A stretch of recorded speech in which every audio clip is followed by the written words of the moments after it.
ওয়া আকামাস সালাহ, শুধুমাত্র ওয়া ইতাআস সালাহ না, ওয়া আকামাস সালাহ, নামাজ কায়েম করা। কায়েম করার অর্থ হলো জামাতের সাথে নামাজ পড়া, একা একা না, সকলে মিলে নামাজ পড়া।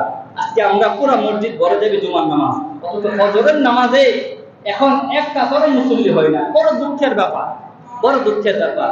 এখন এখানে যারা আসছেন সবাই তো মুসলমান দাবি করেন, আপনি নামাজ না পড়ে নিজেকে মুসলমান দাবি কিভাবে করেন এটা আমার বুঝে আসে না। কিভাবে করেন? মুসলমান নামাজ ছাড়তে পারে না, মুসলমান নামাজ ছাড়তে পারে না।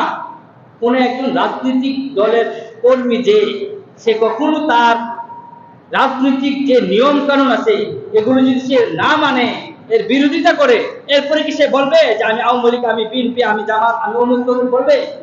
জামাতের যে হবে সে অবশ্যই জামাতের সমস্ত বিধিবিধান পালন করবে। আওয়ামী লীগের যে হবে আওয়ামী লীগের যত নিয়ম নীতি আছে সে এগুলো পালন করবে। বিএনপির যে হবে বিএনপির যত নিয়ম কানুন আছে এগুলো সে পালন করবে। মুসলমান যে হবে মুসলমান নামাজ পড়তে বাধ্য, পড়তেই হবে, ঠিক কিনা বলেন? নামাজ না পড়লে আপনি মুসলমান দাবি করতে হবে না। রাসূল সাল্লাল্লাহু আলাইহি ওয়াসাল্লাম বলে দিয়েছেন যে নামাজ পড়লে সে মুসলমান। কারণ আপনি আমাকে বলতে পারেন আপনি এই কথা বলার সাহস পাইলেন কই? আমার কথা না, আমি শুধুমাত্র রাসূলের কথা আপনাদেরকে জানাই।